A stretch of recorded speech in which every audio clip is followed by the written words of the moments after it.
Donald Trump प्रशासन पर 20 से ज्यादा अमेरिकी राज्यों ने ठोका मुकदमा। जानेंगे क्या है मामला। तो वहीं दूसरी तरफ भारत और पाकिस्तान में एक सप्ताह में शुरू हो जाता परमाणु युद्ध। डोनाल्ड ट्रंप ने किया बड़ा दावा।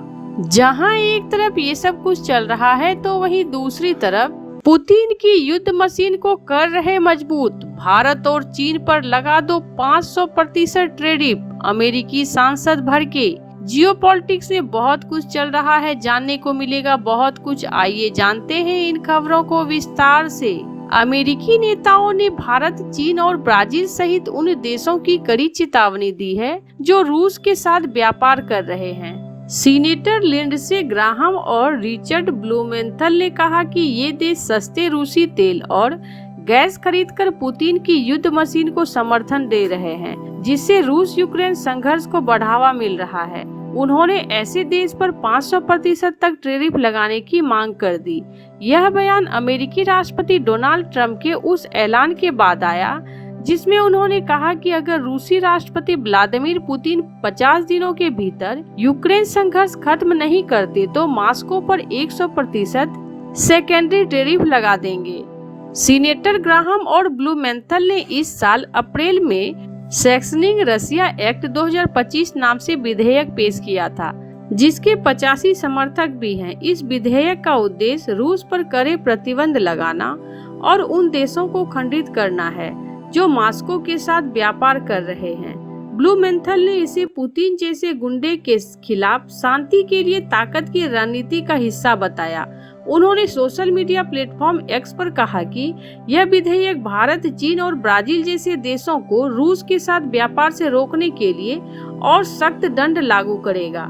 राष्ट्रपति ट्रंप ने नाटो महासचिव मार्क रटे के साथ हालिया बैठक में रूस के प्रति असंतोष जताया था। उन्होंने कहा कि अगर 50 दिनों में शांति समझौता नहीं हुआ तो रूस पर 100% टैरिफ लगाए जाएंगे। ग्राहम और ब्लूमेंथल ने ट्रंप के इस कदम को मजबूत पहल करार दिया। उन्होंने कहा कि यह सभी पक्षों को शांति वार्ता की मेज पर लाने के लिए प्रभावी उपाय है।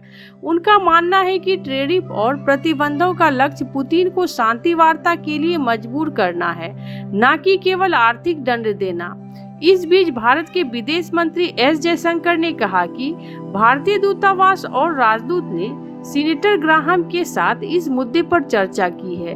भारत ने अपनी ऊर्जा और सुरक्षा संबंधी चिंताओं को उनके सामने रख दिया है।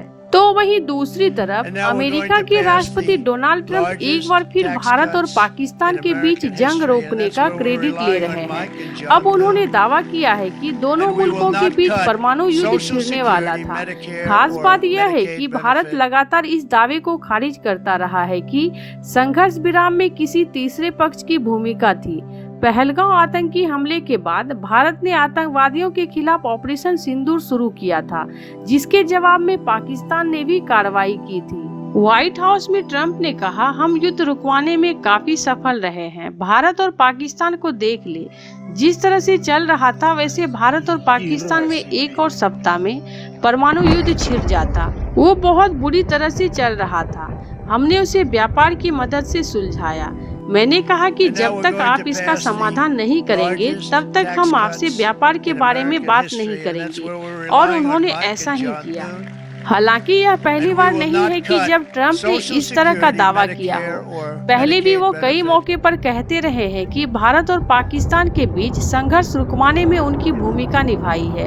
विदेश मंत्री मार्को रूबियो भी इस तरह का दावा कर चुके हैं। बीते सप्ताह उन्होंने कहा था, राष्ट्रपति महोदय, मैं यहाँ एक सूची पर नजर दौड़ा रहा हूँ। घरेलू स्तर पर हासिल की गई इन सभी उपलब्धियों पर हमने आपके नेतृत्व में भारत और पाकिस्तान के बीच युद्ध रुकवाया और उसे समाप्त करवाया।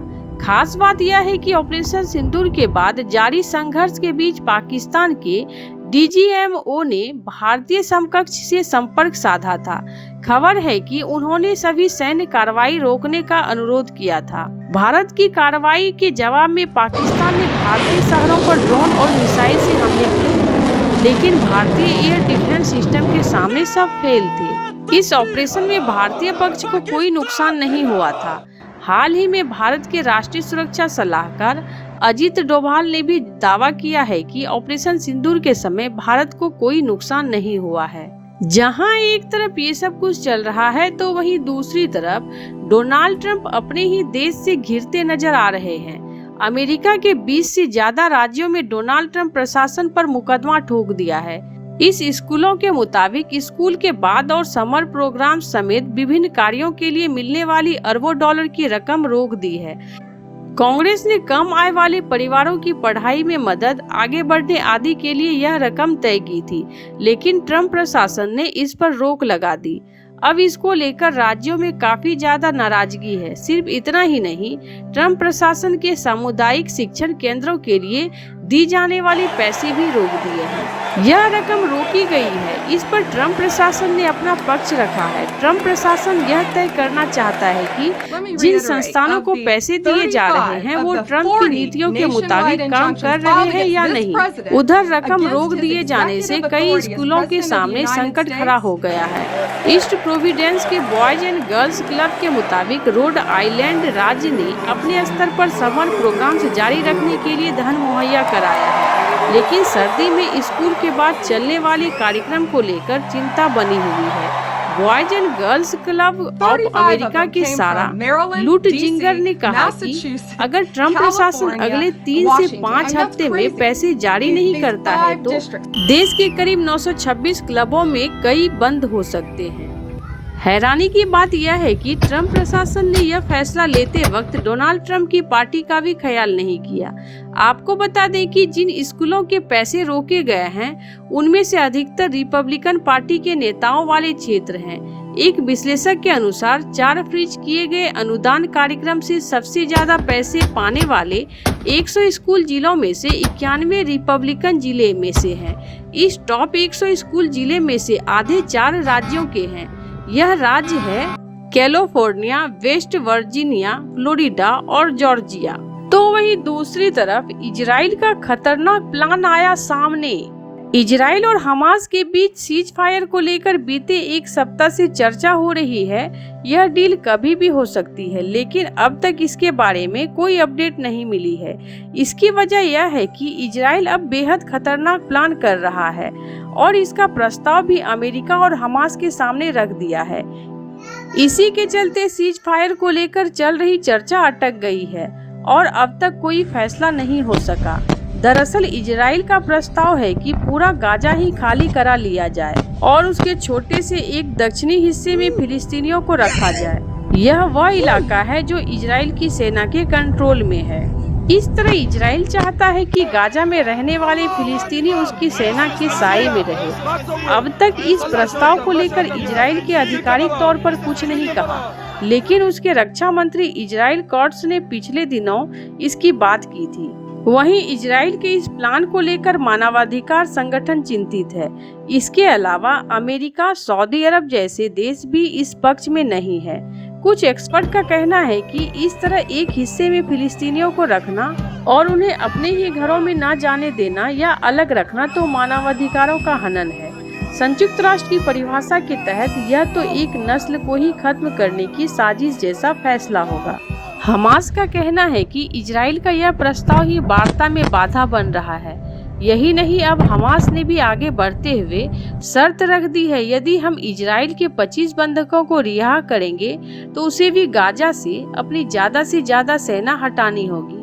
दरअसल इजराइल और हमास के बीच का संघर्ष अब गाजा पर कब्जे को लेकर छिड़ गया है।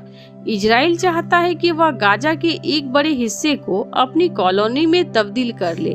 वहीं हमास की कोशिश है कि सीज फायर के बदले में वह ऐसा कोई समझौता कर ले कि इस इलाके में उसका ही प्रभुत्व कायम रहे। हमास के एक सीनियर लीडर हुसाम बदरान का कहना है कि इजराइल ने ऐसी मांग ही इसलिए रख दी है ताकि समझौता ना हो सके। उन्होंने कहा कि कोई भी फिलिस्तीनी इसके लिए राजी नहीं होगा और संघर्ष करेगा। ऐसे आपको क्या लगता है इन सब मामलों में? आपकी क्या राय है? कमेंट कर जरूर बताएं। जल्द मिलते हैं अगले वीडियो में नई खबर के साथ।